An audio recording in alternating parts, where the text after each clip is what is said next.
we're going to show some new merchandise. Okay, today we have a short shifter that I provide, and let me tell you a little bit about it.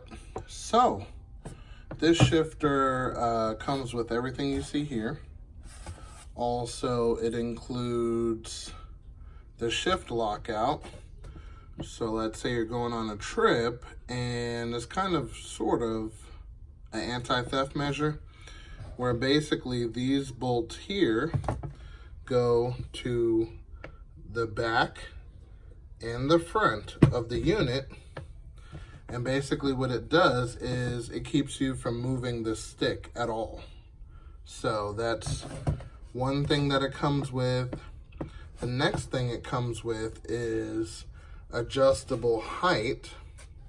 So this goes on to here. So you could put it up here or down here, whichever one you like. And then for the top part goes the shifter arm. And this thread pattern is M12.7, I believe, 7.5. So there's that for a shift knob.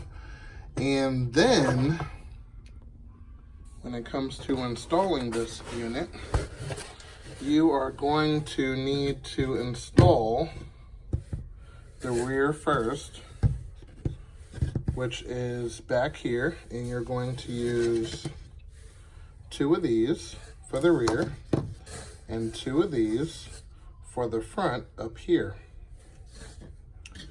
Then you can use 2 of these for the mounting of this piece, or you can skip that piece and just mount the fork on like so. Doing it that way does eliminate the height adjustment feature, but also the whole purpose of this is to move it closer to your hand so you don't have to reach forward as much.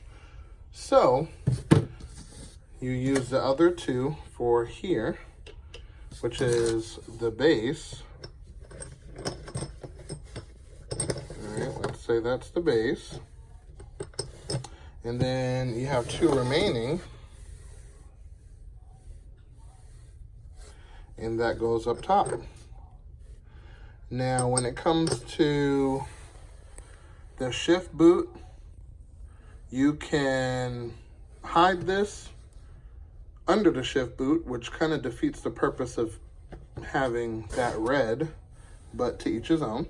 Also, it comes with extra springs. So in here, when you're shifting left and right, you know, it gets worn out, but you do have an Allen key adjustment to tighten it up, worst case. So once the springs quit, which I really doubt would happen, you can swap them out, and it comes with spare springs. So that is the whole short shifter assembly. It also comes with the bushing that I am going to provide, and that concludes the whole kit.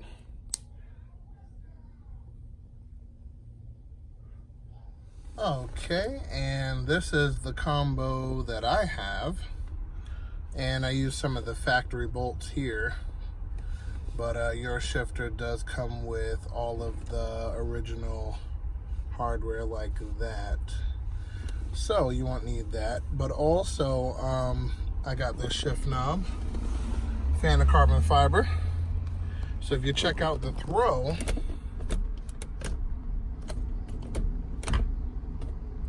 car's not on, but I would say it's about 50% shorter than original. So this unit goes for $100 plus shipping. You can contact me on Instagram and purchase your unit now. And like I said, you have adjustable height with your boot. You can have it down low on the base, or you can have it up here on the neck. So, you know, you have options, but definitely feel free to hit me up. All right, here it is. She is complete. So, we got the feed, return, vent, fill neck, which I'm going to be supplying the hose for this one, and the feed. And along with the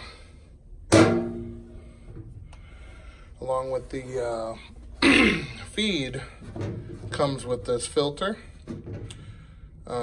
You know, it has a hose that goes from there to there, and from this end is actually the factory size, so there's no modification that's needed there.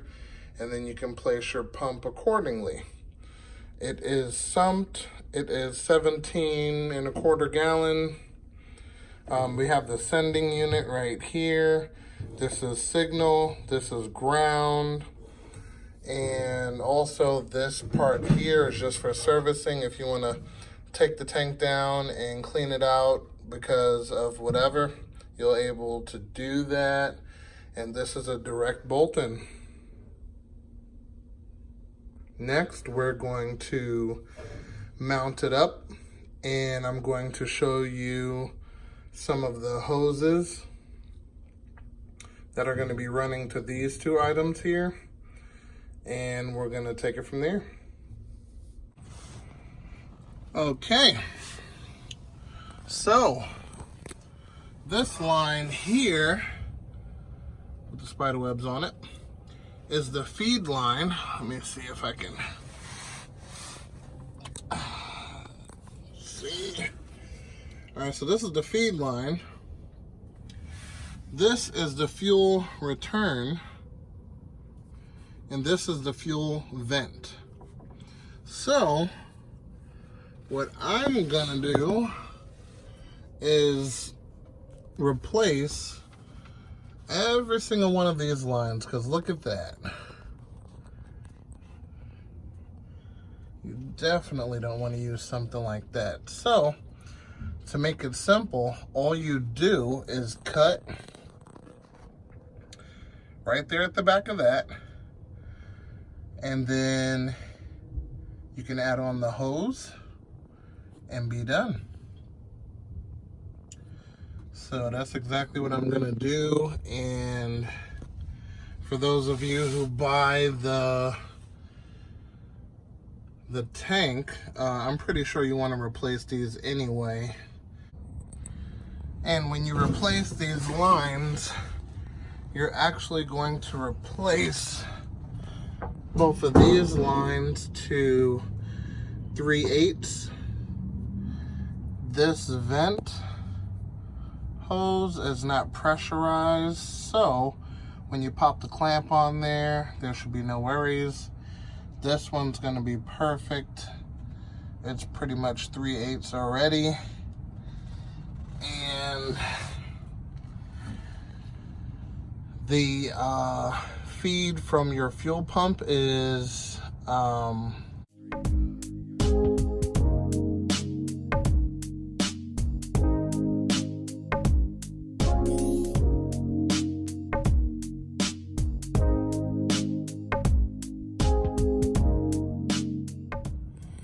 okay. And to prepare for your tank, after you drop it, only thing you're going to need to do is replace these three lines, which is vent, return, and the big one over there is feed.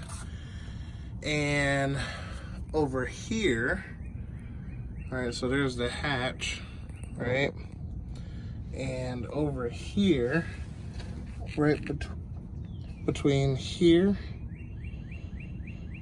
and here, it's going to require a little bit of hammering.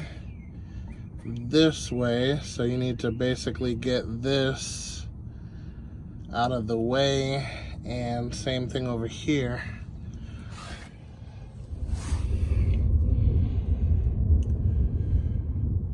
Right next to this piece, just dent it in a touch. Let's see if we can get it from a different angle.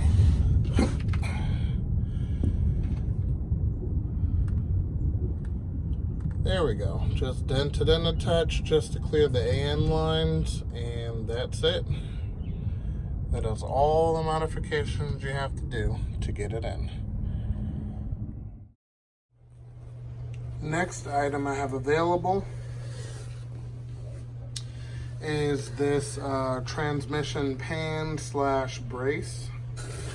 It is actually, I want to call it maybe an inch thick almost, something like that. But this is for Starions, I believe it's from 85 and up. So we got the 85 and up, and basically this one's not tapped yet. It's tapped, and it has a screw with a washer on it when you order it, and you can outsource your studs and nuts, which are M8 1.25 for the outer surrounding bolts. And this only goes on one way. So if you purchase this pan and you go to put it up and it doesn't fit, turn it. If it doesn't fit that way, turn it again. If it doesn't fit that way, that's exactly the way it needs to go. So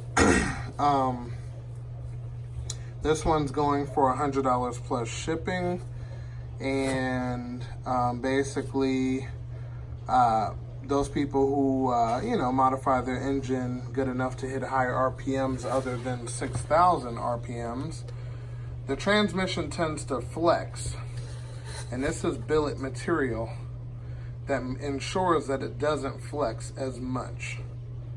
So usually this tends to break straight across the pan because it is a big open area, and the original material is cast, and cast has the tendency to crumble. So to avoid that, you purchase this unit and you are good to go. So again, contact me and I'll get you taken care of. And yeah, that's pretty much it about this one. Now I want to show you guys some of the goodies that I have purchased for the Black Conquest to get it alive and running. So stay tuned. Ooh, look at all the goodies. All right, I am going to now tell you what everything is and how much it was paid for. Okay. Short shifter, that's from me. This radiator is actually from a 240. It is a 2-row. I purchased this one for $70, and it should do the job. This one actually had laying around AEM, and so that one was on the house. It's a little smashed up from moving around, but it's never been used, so that's going to be good. And it's a 3-inch entry, which is perfect for the eBay special turbo we're using. And here's the eBay special turbo, internally wastegated, so I don't have to run extra piping and plumbing. So basically, I am waiting for a couple of fittings for the feed and the return line, so I'm still waiting before we put that on. Also, I have the distributor cap. I paid $120 something for this one, and this one was like $10 eBay. This one, I got the rotor coming, so that should be here soon. Then I have the wire to run the battery to the trunk. This was, I believe, $25. Then we have a knockoff Greddy Type S blow-off valve, which is going to suffice. It does hold boost. And that was, how much was this? I think it was $20 to $30. Then we got the fuel pump there, which is a little small for what we're doing, but it should be perfectly fine. I think I paid, what, $60, $70 for that? Then the fuel pressure regulator, this is the identical one that I have in the silver car. And I paid, I believe, let me see, I want to say $40 for this. So that concludes everything we have here. And there is definitely a couple of more items that is coming, including MSD and all of that other good stuff. But I got the MSD for the silver car. I'm going to take the MSD out of the silver car and put it into the black car. And I have one more item I need to show you guys. Okay, so now we got the full standalone ECU going to the black car, which is very similar to the silver car's computer. The silver car is the LT9C, which is a newer model. The LT10S is an older model, but a little bit more better. But this one is actually worse because it only has a 2-bar map sensor, which is 20-something pounds. So we're going to use that for the black car. And of course I have the wiring harness for it. I'm thinking about getting another wiring harness because I got this unit used for about $500, and the wiring harness is kind of chopped down, so there's only like a couple wires, enough to get the car running, but you know, some of the accessories I wanted to run, I have to rewire it. So instead of doing that, I'm going to purchase another wiring harness for this one. In the future, we're going to get it running with what it's got, but we're going to, you know, step it up as we move along. But anyway, then I'm going to show you guys how to install a boost gauge in your factory cluster when we get to it. Okay, there's a lot of crap we got to put in before that. But I'm going to show you guys how to install this. And this is, of course, we're not going to be using this mount, but this is vacuum controlled. The piece, this is a used unit, but this piece you can actually still get at AutoZone. If I can't find it there, I'm probably going to get it offline, but I'm pretty sure I should be able to find it. But it's a good gauge, high quality. And yeah, that's pretty much what we got going in the black Conquest. Thank you for watching. If you want to get in contact with me, you can contact me on Instagram or Facebook, Legion Elite Motorsports, and I'll take your orders from there. So until then, stay tuned, make sure you subscribe and hit that bell icon, and I'll see you next episode.